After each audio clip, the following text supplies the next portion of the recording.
community is important, and you'll find it at Pioneer Point. Spacious apartments, thoughtfully designed for older adults, provide the best in senior living. Heated parking and elevator access makes life easy. Your neighbors at Pioneer Point hold a welcoming, family-like approach to living. Choosing from an array of special features and options, you'll find many ways to define your lifestyle at Pioneer Point. Call or schedule your tour online today at pioneercare.org.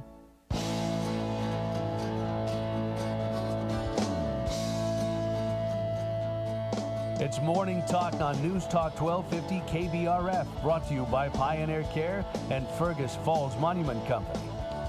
Now, here's Mary Dolan and Dave Bishop. There we go. Feels like a Monday, but it's a Tuesday. Good Tuesday morning, Mary. We're all in our places with sunshiny faces. Did you ever have to do that in grade school? What? Good morning to you? Sing the Good Morning to You song? Nope. You didn't. We did not have that at Adams. Where did you go to school, for heaven's sake? Adams Elementary.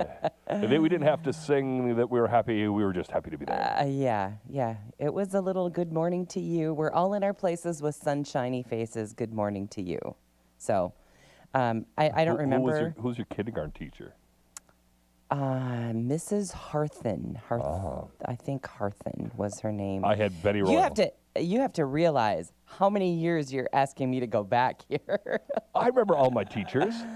I remember most of them. I mean, obviously, I had once you hit 7th grade, they kind of scatter through everything because they do. But I mean, your grade school teachers. I had Betty Royal, then I had Miss Western, then Miss Vicky Honeman, and then I had Dave Ellis. You had some Steve good teachers. Lundberg, and then Miss You're on 4th Dolside. grade. Now you're on 5th grade. No, 5th grade was Lundberg. Okay. So we had Betty Royal kindergarten, Western first, Germanson, that's what I missed. Okay. Germanson second, Vicky Honeman third, Dave Ellis, and then Steve Lundberg, and then Miss Dolside. Yeah, Miss Dolside 6th. Okay, so you went to Adams School through 6th grade. No, through 4th. 5th we went to the middle school. Okay, you are young. Okay, so I was at Eisenhower Elementary through 6th grade. Yep. And then we went to what is now Kennedy. Yep. Then the junior high, we went 7, 8, and 9 there. And then 10, 11, 12 at the high school. We went 5, 6, 7, 8 at middle school, and then we went to the hockey rink for the rest. The hockey rink. As it is today. Yeah. Hey, before we go any further, just want to, I had kind of a last-minute guest here today, but Senator Jordan Rasmussen was good enough to answer my text quickly this morning. I just thought, I was reading through a bunch of stuff about Wall's departure from the governor's race, and I thought, we know Jordan very well. Yep. Have been interviewing him. I have since he was like a 10th grader, I think, when he really got interested in politics. And anyway, he is just so good to return calls and texts very quickly. And, I was just throwing it out there to just see if he could spare a few moments. And I said, today, tomorrow, or Thursday? And he said, heck, I can come in today. What time would you like me? So thanks to Senator Jordan Rasmussen for, just being so willing to come and join us, and he's going to come into the studio this morning. So we're going to have him on at 9:35. We're going to talk a little bit about his very candid statement about Governor Walz and what he has done for the state of Minnesota, or what he has done against the state of Minnesota. Anyway, I thought his statement was point on, but it was pretty direct. And we're going to ask him about that. We're going to talk a little bit more about where does the governor's race go from here. So we're just lucky that we've got the local boy. I hope he's not offended by that, because well, he is local. I mean, he's and I can say that because I have been interviewing him since he was 16 or 17 years old. So anyway, he's just he's a real advocate for our city and state, and we're just so lucky to have him, have have grown up in Fergus Falls. So anyway, looking forward to having Jordan on with us at 9:35. So make sure you tune in for that. Let's see what else. I mean, all kinds of stuff going on. I don't know where to even start. The news cycle is just big every single day. Yep. And sadly, Minnesota is usually the lead. And remember, we talked yesterday about potential Amy Klobuchar throwing her hat in the ring. Sounds very likely. I still say that I'm she will. surprised. I think she's gonna. Now, that's something else I want to talk to Senator Rasmussen about, is what he thinks about that. Is that more of the same, is my thinking. But that's just me. Anyway, we'll talk about all those things, but there's just so much going on in the news. Of course, Venezuela, I don't know if that's the number 1 or 2 story to Minnesota, but Venezuelan President Nicolas Maduro and his wife, Celia Flores, pleaded not guilty, of course, on Monday in Manhattan federal court to drug trafficking and weapons charges. I'm innocent, he said. I am not guilty. And then he said this: I am a decent man, to which not very many people would agree. No, there's a reason why everybody in Caracas and all across Venezuela are very much out in the streets cheering. Yes. They're not protesting, they're cheering. Yeah. Although there are some protesters out there, which I don't in understand the U.S. and, at all. And in other countries. Right. They face a 25-page indictment alleging narco-terrorism conspiracy and related weapons offenses carrying severe penalties. Now, you might wonder, where is that going to go? I don't know. I think they're going to have issues with the weapons charges, as he was the president of a country. But obviously the narco-terrorism, I can definitely see that. Right. And he did say this. He said, I am still the president of my country. No, you're not. But, they just swore in. Well, they did. They did. And the other part of that, it was never really... there's so many people around the world that don't consider him the president because they feel like he got in there. Lost. He lost by a wide margin. But just because he's a bully and a bad guy, he's still in power. Yeah. And He refused to go. that's why the Venezuelan people are cheering, celebrating this move. I thought it was a little funny. I saw I'm sure you've seen this clip before where Maduro is saying, "Come and get me." Oh, I love that one. Yeah, and to which President Donald Trump replied, "Okay, I did." And he did. All right, so here it is. So Venezuela was the number 1 story. Number 2, Minnesota Governor Tim Walz announced that he will not run for a 3rd term. Walz said he must focus on addressing child care fraud allegations in the state rather than campaigning. Yeah. No. Whatever. Walz, who ran for vice president in 2024, which has to be maybe... low point for the Democratic Party. Oh, my goodness. And for him, I imagine him going to bed at night and saying, oh, my goodness, I made such a fool out of myself. He made such a knucklehead out of himself. A knucklehead, self-proclaimed knucklehead, and I couldn't agree more. But, or Kamala Harris, or the party as a whole. How in the world she chose him as a running mate was just beyond all comprehension. And I wonder today if she gets up every morning and kicks herself and says, what was I thinking? She didn't get this. She didn't want Josh Shapiro because he was a Jew. Wow, he would have been That's just wrong. Oh, my goodness. And she said it out loud. Yeah. Oh, my goodness. Anyway, he ran, as we remember, vice president in 2024. Think back for a moment, people. What if they had won and he was currently our vice president?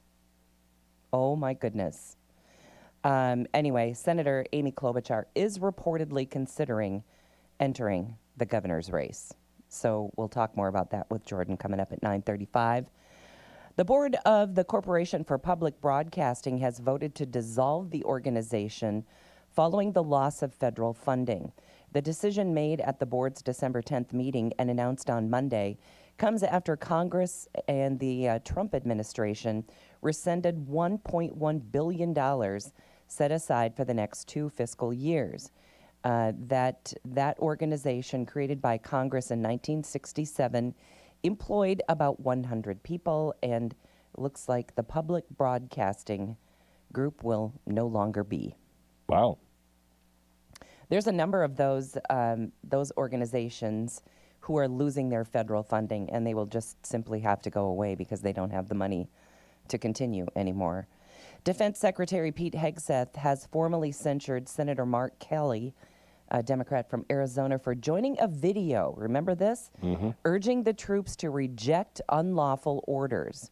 Hegseth said that the censure, a written reprimand, was a necessary process step that could lead to Kelly's demotion from retired Navy captain and reduced pension. Kelly called the move outrageous and un-American, vowing to fight it. Now, you might say that what he said was un-American, not to follow the Chain of command. the chain of command. Well, the thing that was funny about it, they're like, okay, but what are the illegal orders? And they're like, well, in case there are illegal orders. There weren't any illegal orders at the time. That's There what weren't annoyed any. It's just, they're just, So it was just stupid on his part Yeah. to even come out against that. And I hope it's not just him. I think he was the only retired military He was the guy only ex-military. of the people that were on that video. But anyway, it's interesting to say the least. he's a senator. He doesn't need to worry about his military pension for the simple fact he's made millions between him and his wife, Gabby Gifford. Right, exactly. And I find this interesting. The CDC announced on Monday a major revision to the U.S. childhood vaccine schedule.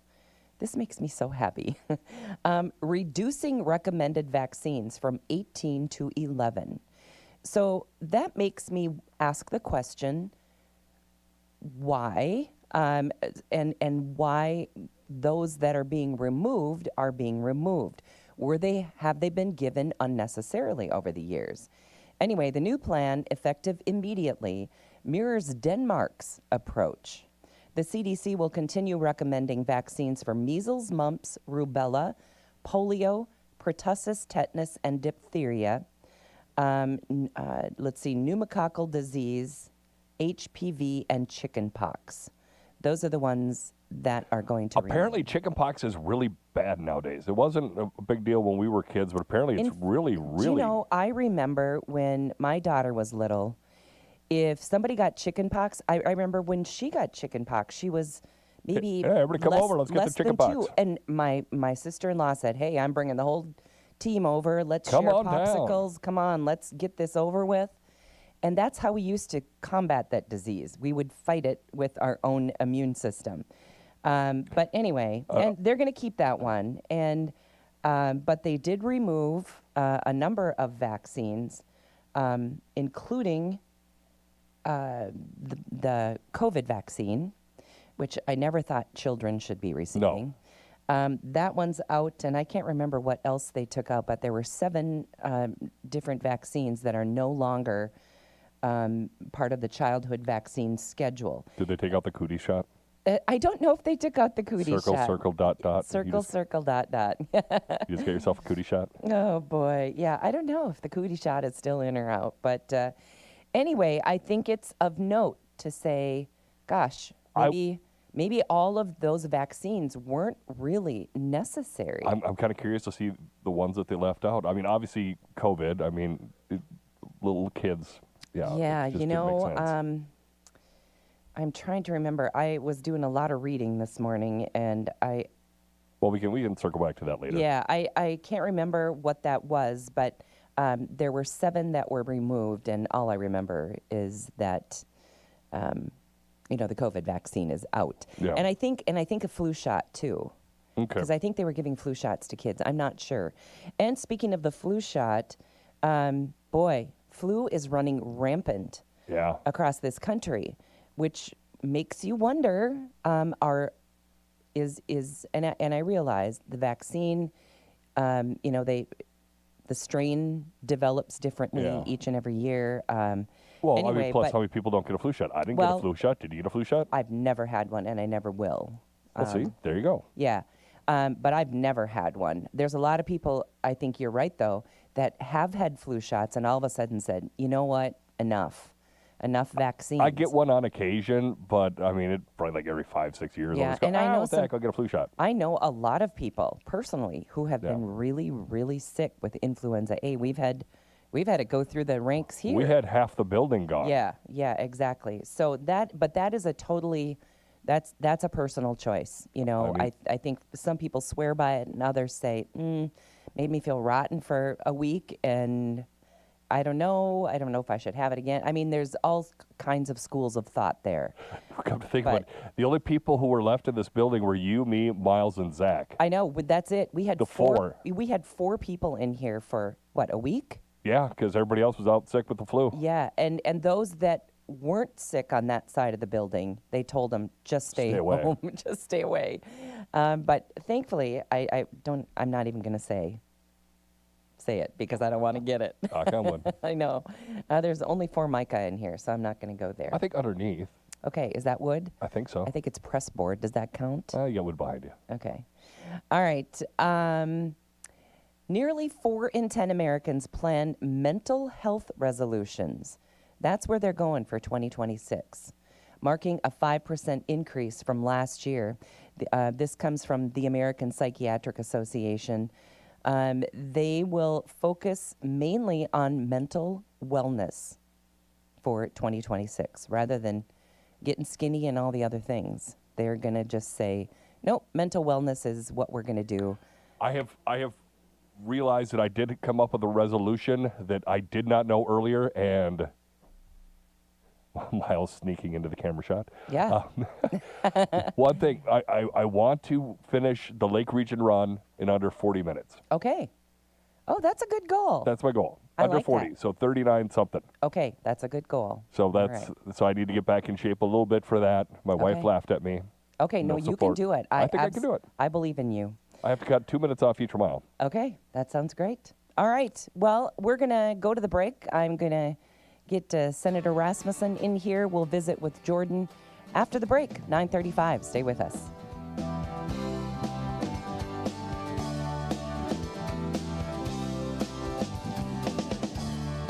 Back with more Morning Talk with Mary Dolan and Dave Bishop. Brought to you by Pioneer Care and Fergus Falls Monument Company. After the markets on News Talk 1250 KBRF. Depend on it.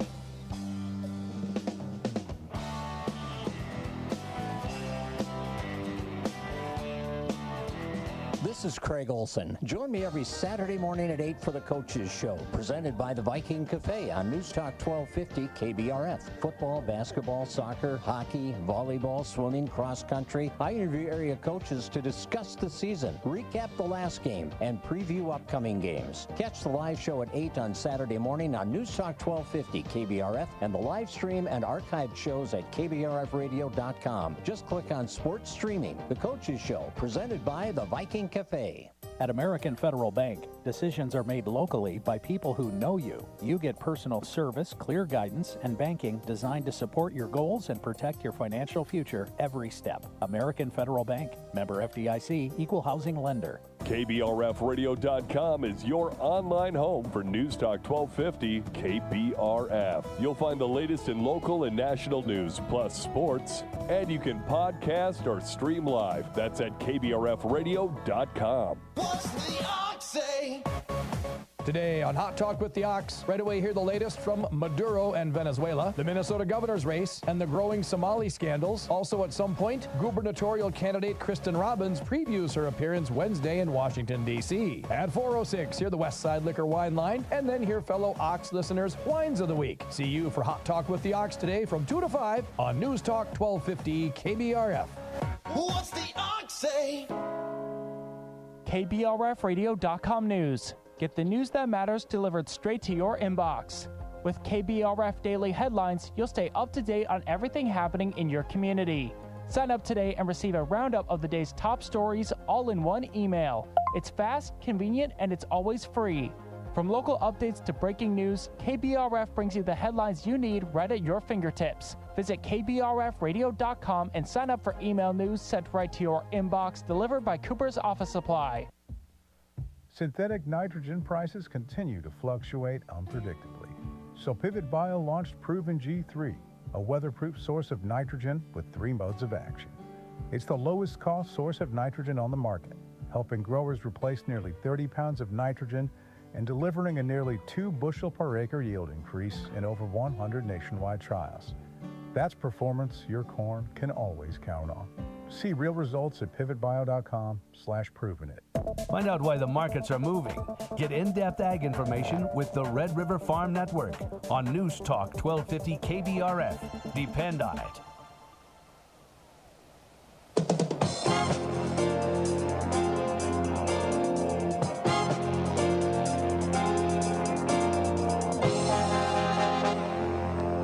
Good morning, I'm Tyler Donaldson here on the Red River Farm Network with your morning market update. Grains continuing to trade slightly higher. Soybeans about 2 1/4 to 4 1/4 cents higher there. Corn still hovering just slightly above even here on the day. KC wheat about 3.5 cents higher as well. Checking out corn in the coming weeks.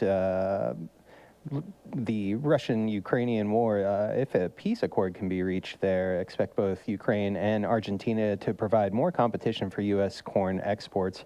Argentina, despite some lingering dryness issues in the south, is on track to produce a record large corn crop of near or above 58 million metric tons. In the past year, Brazil has been an impressive corn seller as well, with corn exports of 41.7 million metric tons, which is up 4 million metric tons from 2024.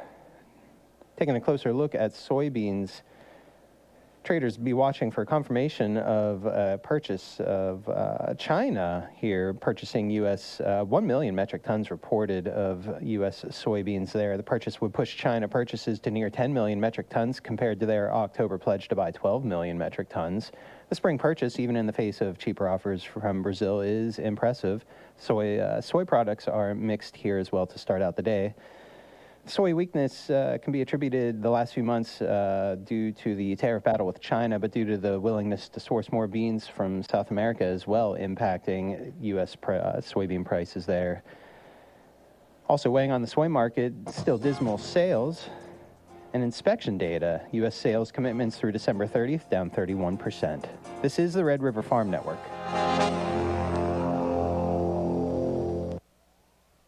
Did you know you can leverage crop insurance to benefit your bottom line? Ag Country Farm Credit Services can help. Choosing the right coverage for your goals can help maximize margins, strengthen your marketing strategy, and build a more resilient operation overall. As you plan for the season ahead, focus on more than just managing risk. Call 800-450-9858 to speak with one of our dedicated crop insurance officers. This institution is an equal opportunity provider and employer. Selling farmland can be a once-in-a-lifetime decision. This is Chris Griffin with Red River Land Company in Grand Forks. With decades of experience in farm real estate, our company and its founder, John Botsford, understand the agricultural landscape and are here to help guide you through the process from start to finish. We encourage you to visit redriverlandco.com to check out our listings and recent sales. If you have land to sell or manage or just want to discuss the land market, let's talk. Red River Land Company, your trusted name in farm real estate.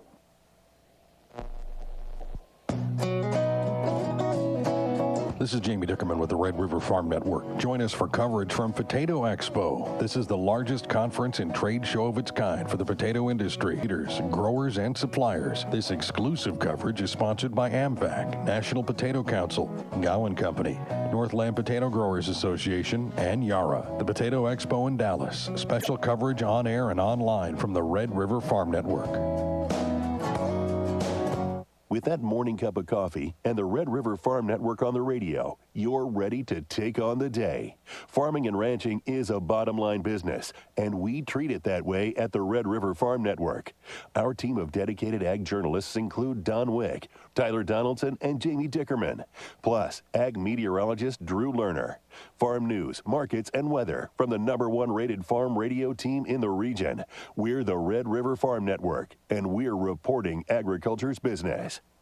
May wheat Minneapolis is a 1/4 cent lower to 581.5. Chicago May wheat's a 1/4 cent lower as well at 523.25. KC wheat up 2 3/4 at 523.5. March corn up a 1/4 cent, 444.5. January soybeans are 4 1/4 higher at 10.51 1/2. On the cattle side, February live cattle are 37 cents higher, 236.27. January feeders up $1.97 to 360.87. February hogs are down 30 cents at 85.85. Dow Jones Industrial Average is 161 points higher at 49,138. This is the Red River Farm Network.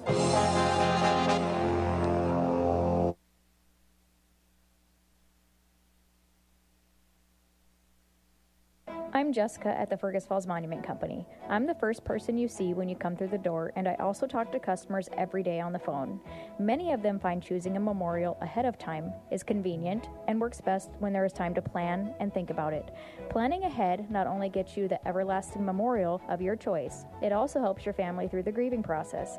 At Fergus Falls Monument, we can help you plan ahead and choose a memorial made right here locally. Call or stop in or visit us online at foreverstonememorials.com. Here's a bunch of deals from Nelson Auto Center in Fergus Falls, and they're all so good it'll be hard to choose. Get 0% financing for 72 months on 2025 Ram 1500 or 0% for 60 months on 26 Ram. Big discounts on Ram 3500 too. Save $11,500. And there's more. How about a Jeep Gladiator Rubicon? Now over $10,000 off MSRP. Take a test drive to help you decide. Huge savings and 0%. Stop in now. Nelson Auto Center, Fergus Falls.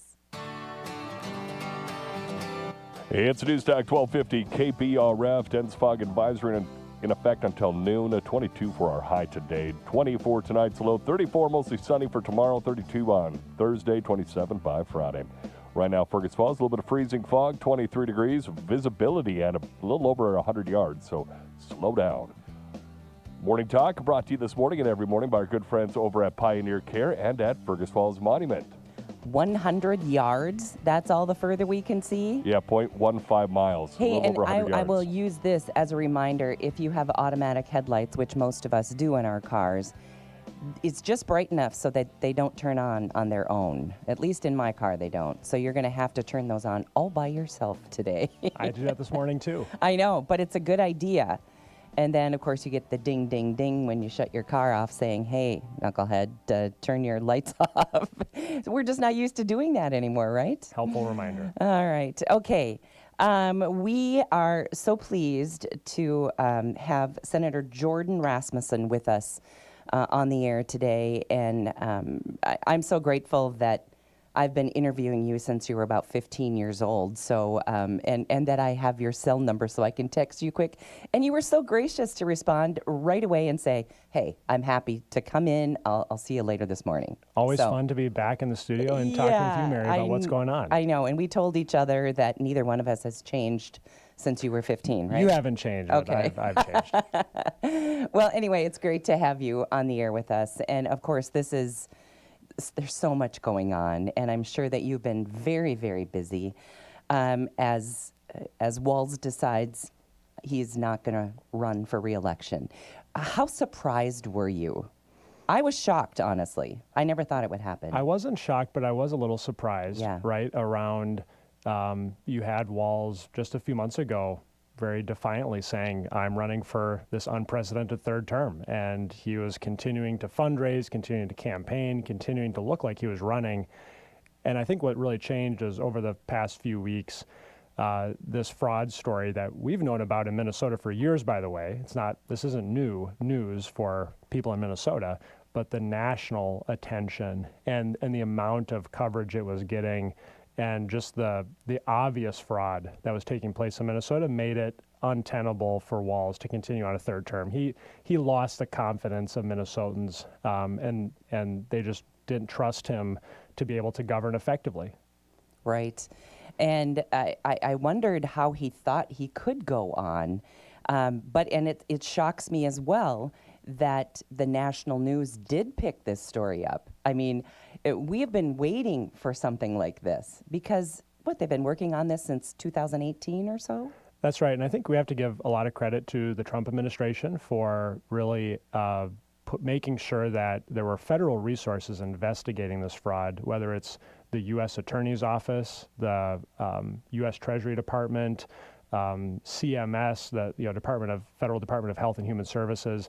There were a lot of federal resources that were really bringing these fraud cases to light, and a lot of the individuals who have been charged and prosecuted have been done so in federal court, not in state court. And that's one of the problems was Minnesotans, the political leadership in charge in Minnesota wasn't anxious to bring these cases to light and to prosecute them in the same way the federal government has been.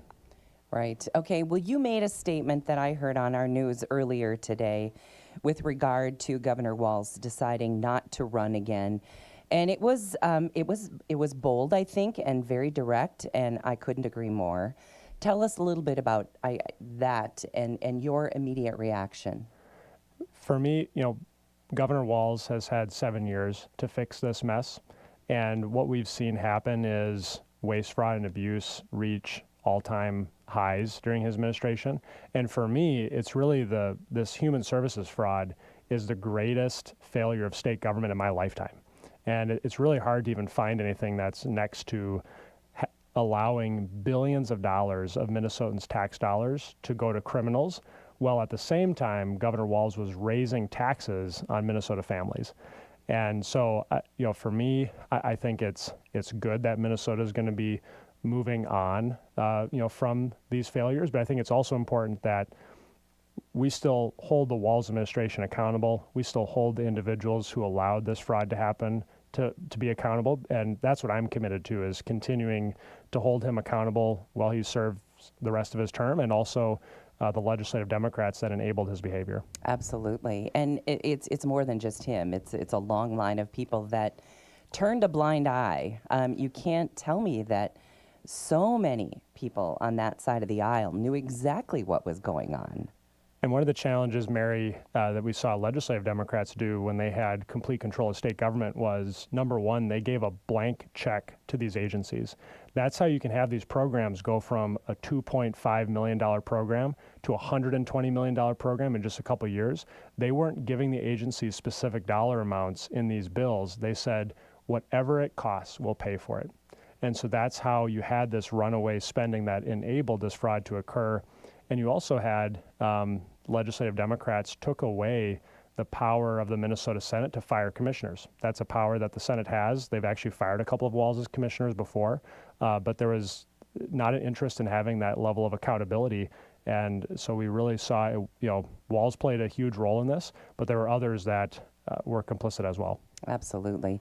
Is it laughable to think that what Governor Walz said, and I'm paraphrasing, but I have to be held accountable and I'm going to fix this.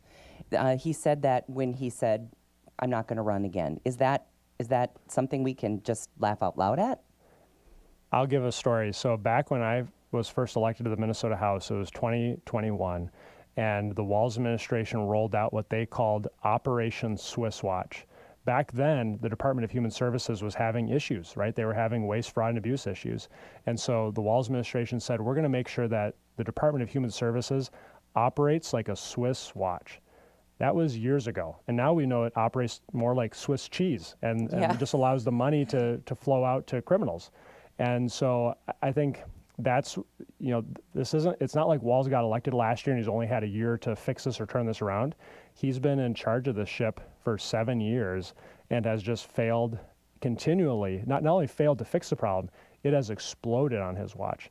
And so that's why I think why he's not running for another term is he just lacks credibility on what most Minnesotans view as the biggest issue facing our state right now. Absolutely. And I would guess that, much like I said yesterday, I was doing cartwheels when I heard it. But then I thought, gosh, I don't know, is this good or bad? If he could have stayed in, would this be the potential for Minnesota to turn red? And would he have then been beatable? But my guess is it wasn't his decision to bail out.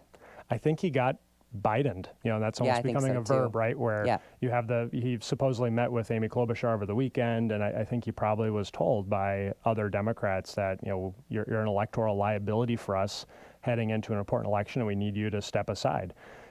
So I think one of the challenges that Republicans are going to have this year, and I think it's one that we can take on, is we have to make sure that, just because they're going to have a different candidate in there for governor doesn't mean that the Democratic Party is not accountable for what has happened, and that we should trust them with, maintaining the governor's office. So I think the Democrats yesterday think that they are trying to move on from the fraud issue. Are they wiping their brows and saying, whew? They're trying to, right? Yeah. They tried to remove one of their big political liabilities. But for me, it's going to be really important to remind them that no, there was a bunch of legislative Democrats who enabled this behavior and then also failed to hold Walz accountable when it was most important to. When do you think, and I know this is kind of a crystal ball sort of a question, but when do you think we'll see the final results of the fraud? And will they be naming those violators? It's a great question. I've had conversations with prosecutors and the U.S. Attorney's Office, and they have a huge backlog of fraud cases. They said if you gave them double the number of investigators, they could keep everyone busy. So I think even if we were able to magically stop the fraud today, we're going to continue to hear about these cases of Minnesotans having their tax dollars stolen from them, just given that this happened for years and that there was billions of dollars that were stolen. Minnesotans are going to continue to hear about this in the news for the foreseeable future. What will this mean going forward, do you think? You talked about Amy Klobuchar, and I think it's pretty likely that she'll throw her hat in the ring. And from everything that I'm reading, it kind of feels like that. Now, maybe she'll surprise us by not doing that, because I think she's got some accountability here as well, and maybe that's going to be a cloud hanging over her. I don't know. Where do you think that's going to go? We'll see what Senator Klobuchar decides to do, but back in September, she said Governor Walz was a phenomenal governor, right? And so I think that's part of this is we have to, ask about her judgment and, what's she really going to do differently? If she can't critique the Walz administration, if she's been unable to say that he failed, and she's been defending him for years, is she really going to be the person who's going to come in and do the tough reforms that are needed to stop the fraud and get our state back on the right track? I think that's the question that Minnesotans should be asking. What do we do as a Republican Party moving forward?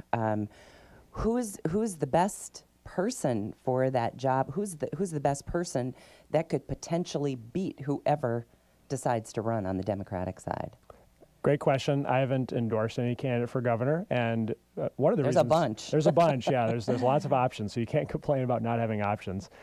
One of the reasons for that is you want to see how they perform in the field. It's running for governor is a really tough job. It's a big state. It's a grind. It takes a lot of discipline, in a short time. a lot of hard work, and I think you want to see who's performing and who's resonating with people. I think it's really important that we have someone as a candidate who can win over swing voters, right? If we're going to win the election this year, we have to get voters who voted for Tim Walz probably twice, have probably voted for Amy Klobuchar before, probably voted for Joe Biden. We have to convince them to now vote for Republican. And I think we have a lot of reasons. You just have to look at what's going on in the state right now to get those people to come over to our side. But you have to have a candidate who can make that case and convince them and that they feel comfortable with going over to. So I think those would be the things I'll be thinking about as we get to those decisions. And it is a lot of work in a very short time to put somebody out there and get their word out there. While this is still kind of a hotbed, and people, we forget so quickly. The news cycle comes and goes, and then, oh yeah, I remember 3 months ago we were talking about Walz and all the fraud. I hope that stays in people's minds, because as we go forward, that should be in the forefront of your mind as you go to the voting booth. I do think this is one of the rare issues that really has permeated. I always talk about kind of the Washington bubble or the St. Paul bubble, where maybe things are getting talked about, but it's not actually being talked about at the coffee tables here in Fergus Falls or at the gas stations. This is an issue that everyone is talking about. Absolutely. And it's gotten so much attention both in Minnesota and nationally that I think it's really permeated. And I think you're right. It's going to be important for us to remind people about this issue as we get further on in the year. You and I were talking just before going on the air about how important it is for people to be involved. And I think a lot of people sitting around your coffee table right now listening, they think, well, how could I ever help this effort? How could I be out there, stumping for the candidate that I really believe in. And there are many ways that people can be involved and should be. That's right. And I would say, politics is a participatory sport, right? You have to show up and get engaged and be involved in order to affect the outcome. And what I'd recommend for folks, especially now that, it's an election year, we're in 2026, find a candidate, find someone that you're passionate about, reach out to them and say, how can I help? And there's 100 different ways that you can help them, whether it's, showing up to an event, helping out with yard signs, going to a parade, just writing a letter to the editor, calling into your local radio station. So many ways you can help, but it takes a team. No one can do this on their own, and if we're going to get Minnesota turned around, we need everyone involved in that effort. Absolutely. I see that this is Minnesota isn't alone. There are going to be some other states who are going to be digging in, and is this just the tip of the iceberg across the country? Yes, I think other states are taking a look at this, just given the failures that have shown up in Minnesota, and I really think there's this renewed scrutiny over public spending, which I actually think is good, right? We were told for years that whenever we brought up waste, fraud, and abuse, oh, that's just a rumor, that's a conspiracy theory. That's not really happening, and now we're looking at $14 billion of spending, and the nonpartisan U.S. attorney thinks that $9 billion of it went to fraudsters. That's 50%. This isn't 1 or 2%. You're having up to 50% of these programs going to criminals. And so we really have to look at where are tax dollars going and make sure they're going to the people who need it, the most vulnerable, and not going to criminals. Can we feel good about voting in 2026? Between now and then, can they potentially go and fix some of the people who are voting, who are, we found dead people on voting registers? Is there a potential that we could make a fix before we vote again? A couple things that are going on. One is the Trump administration is in court trying to get Steve Simon, our Secretary of State, to release the voter rolls here in Minnesota for federal review. So that's one action that's ongoing. And then, back in 2024, the Republican Party had a robust election integrity effort where they recruit election judges, recruited poll watchers, had this kind of on the radar as a statewide effort. And so that's something that I think we need to continue to do. The other big thing is we need to make sure people vote. Republicans have actually become the party of low propensity voters, believe it or not. So we have a lot of folks who will come out in presidential years and vote, but then, it's a midterm, those are just state elections, that's not as important. And so that is probably the biggest challenge that Republicans will have this year in Minnesota and across the country, is how do you get those folks that showed up to vote for President Trump and maybe never voted before, how do we get them to show up and vote again? And so that's going to be a big effort, and the only way you can do that is by talking to people, helping explain why this election is so important and why we need them to be involved. And that's something that everybody listening this morning can do easily. Right. You can go to the Viking, you can sit down and have an omelet and you can talk to somebody. You can go to the grocery store, and while you're standing in line, you can talk to somebody. You can go up and down your neighborhood street. Everyone has someone who's either a friend, family member, or a neighbor who misses elections and doesn't go out to vote. And there can be lots of different reasons for that. And so that's why I encourage folks to have those conversations, to be engaged, and to understand that their vote can make a big difference. Look here in Minnesota, you had the Minnesota House was tied 50-50, and the closest race was decided by 14 votes. Wow. The Senate Republican majority was decided by 1 seat and 300 votes. That's out of millions of votes cast here in the state. So your vote really can make a difference. And we all the time see local elections in the area I represent decided by 1 or 2 votes. So I think people just have to understand their voice can make a difference, it matters, and we need them to participate if we're going to have a say out here in Greater Minnesota. Absolutely. And I know one of the things that we were talking about previously on our show when we talked about voter integrity is those mail things you've been getting, Mary, those absentee. We've been talking about that before we came on, and it actually, believe it or not, is a Republican organization. And I don't know. I wasn't able to find out anything about it, and I'm not exactly sure why. But the effort is to get people to get out and vote. I don't understand why they're not saying who they are and who they represent, but because it seems sketchy to me the way that they're going about it. And you'll see efforts on both sides of the aisle to try to boost turnout. And it's really, we've gone, and a lot of people have critiques on this, myself included. We've really gone from election day to election season here in Minnesota, where we have 45 days of early voting. We have a lot of folks who vote absentee on top of that. And those two things you just mentioned, are they good or bad? I mean, I think it's if the alternative for folks is that they're not voting, I think it's good. I encourage people, if you're going to be gone in November on vacation, please vote early. Absolutely. Get your vote in. I think there's a lot of, but it changes how it works, right? And that's one of the things the Republican Party and the Trump campaign actually really kind of mastered in 24 was, well, if all we're doing is trying to turn out people for election day, and the Democrats get to turn out people for 45 days, we can't win that way. And so that's why you had the Trump campaign in Pennsylvania, Minnesota, these other key states was encouraging people to early vote just to make sure they got their vote in. So I think, if I were in charge, I wouldn't have 45 days of early voting. I think that's too much. But if Republicans only vote on election day and then something comes up or there's weather issues, that could cost us elections. Right. Okay. Well, I hope we can keep up the momentum that we had in the last national election.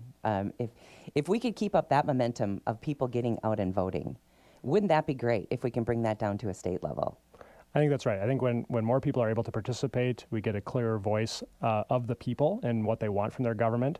And so, we want people to engage in the political process, come out and vote, make sure their voices are heard. And I think we'll do well at the ballot box if that happens. All right. Well, it's sure great to have you in. Thanks for your perspective. Always great to have you here. And we're so glad that you're in St. Paul representing us. So thanks for all your hard work and the hard work that is potentially to come too over all this. And you've been a great voice with regard to this fraud and abuse. And we're grateful for that. So thanks. Thank you, Mary. Look forward to being back. All right. Senator Jordan Rasmussen, our guest on the air today, and that will wrap things up. Our show today and every day brought to us by Pioneer Care and by Fergus Monument Company. Have a great day.